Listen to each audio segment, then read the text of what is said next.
மக்களே ப்ளீஸ் மக்களே சிம்பத்தி ஓட்டு மட்டும் போட்டுறாங்க ப்ளீஸ். சரியா சிம்பத்தி ஓட்டு மட்டும் போட்டுறாங்க. உங்களுக்கான கேமே இப்படித்தான். அந்த கேமை தான் நாங்கள் எக்ஸ்போஸ் பண்ண வந்திருக்கோம். தயவுசெய்து இதை பார்த்து யாரும் சிம்பத்தி ஓட்டு மட்டும் போட்டுறாங்க. சரியா என்னப்பா இது ஏதோ நடக்குதப்பா வீட்டுக்குள்ள. நானும் கண்டென்ட் இல்லைன்னு பார்த்தா இதுதான் கண்டென்ட்டா? ஆனா ப்ரோ இந்த வீட்டுக்குள்ள ஒரு மேஜிக் இருக்கு ப்ரோ. அது எவ்வளவு பேர் நம்புவீங்கன்னு தெரியல. இந்த சீசன்ல அந்த விஷயத்தை நான் பயங்கரமா நோட் பண்ணியிருக்கேன். பயங்கரமா கர்மா ஒர்க் பண்ணுது ப்ரோ. யாரா ஒருத்தர் ஏதாவது ஒரு விஷயத்த பண்றாங்கன்னா அந்த விஷயம் உடனே அவங்களுக்கு திருப்பி கொடுக்கப்படுது. நான் நிறைய விஷயங்களை பார்த்திருக்கேன். ஏகப்பட்ட விஷயங்கள் நம்ம இதை பேசிட்டு இருக்கோம்.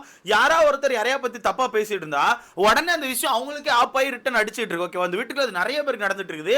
நம்ம கூட நிறைய வீடுல அந்த விஷயத்தை மென்ஷன் பண்ணிட்டு இருக்கோம். அந்த வீட்டுக்குள்ள கர்மா அப்படிங்கிறது வேற லெவல்ல வேலை பார்க்குதுன்னு சொன்னேன். அதே மாதிரி இப்ப வீட்டுக்குள்ள பார்த்தீங்கன்னா வர்ஷினி அவர்களுக்கு கர்மா வேலை செஞ்சிருக்குன்னு நினைக்கிறேன். மேபி வர்ஷினிக்கு மட்டும் இல்ல, பக்கத்துல உட்கார்ந்து இருக்க சாச்சனாக்கும் லைட்டா அந்த கர்மா யூஸ் ஆயிட்டு தான் நான் நினைக்கிறேன். ஏன்னா அவங்களுமே லைட்டா கண்கலங்கிற மாதிரி ஃபீல் ஆகுது. அது என்னன்னு சொல்லி மொத்தமா பாத்துடலாமா?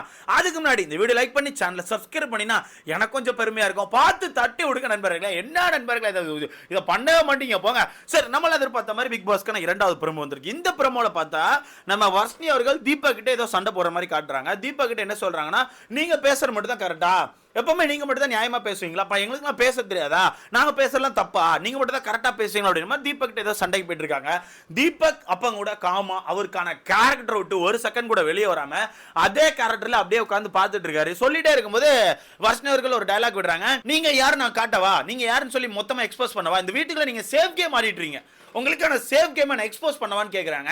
ஆக்சுவலாக அந்த எக்ஸ்போஸ் அப்படிங்கிற வேர்டை வந்து எனக்கு தெரிஞ்சு ஃபேட்மேன் அவர்கள்ட்ட பிடிச்சிக்கிட்டாங்க. ஏன்னா ஃபேட்மேன் அவர்கள் தான் வீட்டுக்குள்ள வந்ததுலேருந்து ஒருத்தருக்கான கேம் எக்ஸ்போஸ் பண்ணுறேன்னு சொல்லி ஒன்று சொல்லிட்டு சுற்றிட்டு இருக்காங்க. அப்படி சொல்லிட்டு சுற்றுறவங்க யார் கேம் எக்ஸ்போஸ் பண்ணுறாங்க அப்படிங்கிறது தெரியல. மேபி சவுந்தராக்கான கேமை மட்டும் எக்ஸ்போஸ் பண்ணிப்பான்னு நினைக்கிறேன். மற்றபடி எனக்கு தெரிஞ்சு பெருசாக மற்ற யார் கேமே இவங்க எக்ஸ்போஸ் பண்ணவே இல்லை, எக்ஸ்போஸ் எங்க தொடவே இல்லை. ஓகேவா? அந்த வகையில் தீபக் அண்ணன் சேஃபாக தான் ப்ளே பண்ணுறாரு. அந்த கேம் என்னால் எக்ஸ்போஸ் பண்ண முடியுங்கிறாங்க. எக்ஸ்போஸ் பண்ணுங்க. எப்போ சேஃப் கேமை நீங்கள் எப்படி எக்ஸ்போஸ் பண்ணுவீங்க? இப்போ சேஃப் கேம் அப்படிங்கிறது என்னன்னு சொல்லிட்டா, வீட்டுக்கு ஒரு டாஸ்க் நடக்குது, அந்த டாஸ்க்ல ரெண்டு பேர் சண்டை போடுற மாதிரி இருந்துச்சுன்னா அந்த டாஸ்க்ல இவங்க சண்டை போடாம அந்த ரெண்டு பேரும் சண்டை போட விட்டு இவங்க ரொம்ப பொறுமையா நீங்க விளையாடுங்கப்பா, இல்லப்பா ஒன்றும் பிரச்சனை, நீங்க விளையாடுங்க, இல்ல நீங்க வேணா வின் பண்ணிக்கோங்க அப்படின்னு சொல்லி ஒரு சில வெற்றியை விட்டு கொடுக்கறதாகட்டும். அது மட்டும் இல்லாம பெருசா எந்த ஒரு சண்டைகளும் உள்ள போகாம கொஞ்சம் தள்ளியே இருந்து அந்த சண்டையெல்லாம் வேடிக்கை பார்க்கறதா சேஃப் கேம். ஓகேவா? அந்த வகையில் தீபக் என்ன அந்த சேஃப் கேம் போடுறாங்களான்னு கேட்டீங்கன்னா கண்டிப்பா போடுறாங்க. நிறைய இடங்களை அதை நம்ம பார்த்திருக்கோம். நிறைய இடங்களில் யாரா சண்டை போட்டுட்டு இருந்தா பெருசா தீபக் அண்ணன் உள்ள போக மாட்டாங்க. ஆனா ஃபர்ஸ்ட் போனாரு, எப்படி ஃபர்ஸ்ட் இந்த சீசனுக்குள்ள வந்திருந்தாங்கல்ல, அந்த டைம்ல கொஞ்ச நாட்களா டக்குன்னு உள்ள போய் பேசுற அந்த மாதிரி விஷயங்கள் இருக்க தான் செஞ்சு கட்டத்துக்கு அப்புறம் தீபக் அண்ணனை பார்த்து நீங்க டாமினேட் பண்றீங்கன்னு சொல்லி இறக்குனாங்களே, அப்படி இறக்க தீபக் அண்ணன் அவங்களுக்கான விஷயத்தை சேஞ்ச் பண்ணிக்கிட்டாங்க. இப்போ நிறைய சேஞ்சஸ் நம்ம தீபக் அண்ணன் பார்க்க முடியுது. இதுக்கு முன்னாடி என்ன பேசினாலுமே ஹார்ஷ் அண்ட் ரூடா பேசுற தீபக் அண்ணன் வந்து இப்போ எல்லாத்தையும் மாத்திக்கிட்டு ரொம்ப காமா ஓகே அப்படி சொல்லி ரொம்ப பொறுமையா பதில் சொல்லிட்டு இருக்காங்க. அதுவே மிகப்பெரிய சேஞ்சஸா நான் பாக்குறேன். ஓகேவா? இப்போ எடுத்துக்காட்டுக்கு என்னால ஒரு விஷயத்த சொல்ல முடியும். இந்த வீட்டுக்குள்ள யார் என்ன போய் டக்குன்னு சொன்னாலுமே தீபக் அண்ணன் ஃபர்ஸ்ட் என்ன பண்ணுவாங்கன்னா கோவம் தான் போடுவாங்க. இல்லடா எனக்கு தெரியும்டா நான் சொல்றேன்னு சொல்லி கொஞ்சம் ஹார்ஷா தான் பேசுவாங்க. ஆனா இப்போ கேட்டீங்கன்னா அப்படியேடா என்னடா சொல்ற அப்படின்னு சொல்லிட்டு சிரிச்ச மேனிக்கு பதில் சொல்றாங்க. அது ரெண்டாவது, நான் ஒரு ஆள்கிட்டே நான் சேஞ்சஸ் பார்த்திருக்கேன். பெருசா வந்து முன்னாடி தீபக் அண்ணனுக்கு வந்து சௌந்தர்யாவை பிடிக்காது, அதை ஓப்பன் அந்த வீட்டுக்குள்ளே சொல்லியிருக்காங்க. ஓகே ஓப்பனாவே சொல்லியிருக்காங்க. முக்கியமா அந்த டிஷர்ட் மேட்டர்ல ஒரு பஞ்சாயத்து நடந்துச்சா, டிஷர்ட்டை தொட்டுட்டா அப்படின்னு சொல்லி ஒரு பெரிய பஞ்சாயத்து போயிருக்கோம். இந்த பஞ்சாயத்து அப்பெல்லாம் பார்த்தீங்கன்னா பயங்கரமா நம்ம தீபக் அண்ணன் சண்டையை போட்டிருப்பாங்க. அப்படி சண்டையை போட்ட தீபக் அண்ணன் இப்போ நல்லா கவனிச்சுன்னா சௌந்தர்யா கூட ரொம்ப ஜாலியா பேசிக்கிட்டு நல்லா பண்ற, கியூட்டா பண்ற, ஏதாவது ஒன்று பண்ணிக்கிட்டே இருக்கல, சிரிச்சு என்டர்டைன்மெண்ட் பண்ணிட்டே இருக்கேன்னு சொல்லிட்டு ஒரு மாதிரி நம்ம சௌந்தர்யா கிட்ட க்ளோஸ் ஆயிட்டாங்க. நம்மளால கவனிக்க முடியுது. ஓகேவா? இதுதான் நம்ம தீபக் அண்ணனுக்கான சேஞ்சஸா பாக்குறேன். பட் எக்ஸ்போஸ் பண்ண போறேன்னு சொல்லி சொல்றீங்களா, பண்ணுங்க. எனக்கு பண்ணுங்க, இதுதானே உங்களுக்கான வேலை, பண்ண வேண்டியதானே. பண்றது ஒண்ணுமே இல்ல ப்ரோ. சேஃப் கேம் எக்ஸ்போஸ் பண்றேன், நீங்க எதுவுமே பண்ணல அப்படிங்கறது அர்த்தம். அவ்வளவுதான், முடிஞ்சு போச்சு. இல்ல சும்மா பண்ண போறேன் புலி வருதுன்னா புலி எங்க வருது? கண்டென்ட் இல்லையா? சும்மா போட்டுக்கிட்டு ஒரு டிராமா. ஐயோ எங்கிட்ட கண்டென்ட் இருக்குங்க, எங்க கிட்ட சட்டி நிறைய கண்டென்ட் இருக்கு, காட்டவான்னா காட்டுங்க, கண்டென்ட் காட்டுங்க. உங்ககிட்ட இருக்க ஒரே ஒரு கண்டென்ட் வெளியே நீங்க அங்க எங்கமா ஸ்பேஸ்ல பறக்கிட்டு போனா சௌந்தர்யா கண்டென்ட் மட்டும்தான். அதை தாண்டி இந்த வீட்டுக்குள்ள யாருக்கிட்டையுமே உங்ககிட்ட கண்டென்ட் கிடையாது. அவ்வளவுதான். இதுல நம்ம கேமர் அக்கா பயங்கரமா கேம் ஆடுற மாதிரி ஒரு இதை பண்ணிட்டு இருக்காங்க. அப்படியே கட் பண்ணி உள்ள பார்த்தனா அப்படியே உள்ள போயிட்டு நம்ம அவங்க பேர் என்ன வர்ஷினி அவர்கள் உட்கார்ந்து எங்களால முடிஞ்சதை நாங்க பண்றோம், எங்களுக்கு இவ்வளவுதான் முடியும், நாங்க எங்களோட பெஸ்ட் கொடுக்குறோம்ல, அதுவும் தப்பா, நாங்க எதுவுமே பண்ணக்கூடாதான்னு சொல்லிட்டு பயங்கரமா இது பண்ணிட்டு இருக்காங்க. நாங்க கம்மியா விளையாண்டா நாங்க இப்படிதான் இருக்கணுமா, எங்களுக்கு பெருசா பேச தெரியல, எங்களுக்கான கேம் லோவா இருக்குன்னா நாங்க இப்படிதான் இருக்கணுமா அப்படின்ற மாதிரி ஒரு டிராமா எல்லாம் கிரியேட் பண்ணி பயங்கரமா அழுதுட்டு இருக்காங்க. நீங்க கேட்கலாம் என்ன ப்ரோ டிராமான்னு சொல்றீங்க? நேத்து சௌந்தர்யா அழுத டிராமான்னு தானே சொன்னாங்க. இன்னைக்கு காலைல கூட பார்த்தேன்னா சௌந்தர்யா பிடிச்சி வச்சு 4-5 கொஸ்டின் கேட்கும்போது இந்த வீட்டுக்குள்ள நீங்க சிம்பத்தி மட்டும் தான் கிரியேட் பண்றீங்க, சும்மா சும்மா அழுறீங்கன்னு சொல்லிட்டு சொன்ன வர்ஷினி தான் இப்போ உட்காந்து அழுறாங்க. இப்ப புரியுதா? அழுகை அப்படிங்கிறது எல்லாருக்கும் வருதுன்னு இப்ப புரியுதா? சும்மா சும்மா யார் அழுறாங்க தான் பார்க்கணும். ஒரு டாபிக்கே இல்ல. ஒரு ஒரு ஒரு எப்படி சொல்லணும்னா இந்த சிம்பத்தி ஓட்டை எங்க கிரியேட் பண்ணுவாங்கன்னா ஒண்ணுமே இல்ல ப்ரோ. பெரிய பிரச்சனை ஒடிக்குது. அந்த பெரிய பிரச்சனைல இவங்க மேல சில பல தப்புகள் இருக்கு. அந்த தப்பை மறைக்கிறதுக்கு ஒரு சில பேர் வந்து ஒரு விஷயத்தை பண்ணுவாங்க தெரியுமா? அதான் சிம்பத்தி ஓட்டு. அதை நேத்து பண்ணாங்க. நான் ஓப்பனா சொல்றேன், நேத்து சௌந்தர்யா அதை பயங்கரமா பண்ணிட்டாங்க. அதனாலதான் ஓட்டுகளும் பயங்கரமா வந்துச்சு. சேம் இப்போ தீபகன் ஏதோ கேட்டுட்டாங்கன்னு நினைக்கிறேன். அந்த விஷயத்தை மறைக்கிறதுக்கு உடனே எங்களால இவ்வளவுதான் முடியும், எங்களால இவ்வளவுதான் பேச முடியும் பயங்கரமா அழுதுட்டு இருக்காங்க. அப்ப இதுக்கு நம்ம என்ன பேர் வைக்கலாம்? சிம்பத்தின்னு வச்சுக்கலாமா? ஆனா சிம்பத்தி நீங்க கிரியேட் பண்ணி யார்கிட்ட என்ன ஓட்டுகள் வாங்க போறீங்கன்னு எனக்கு தெரியல. ஓகேவா?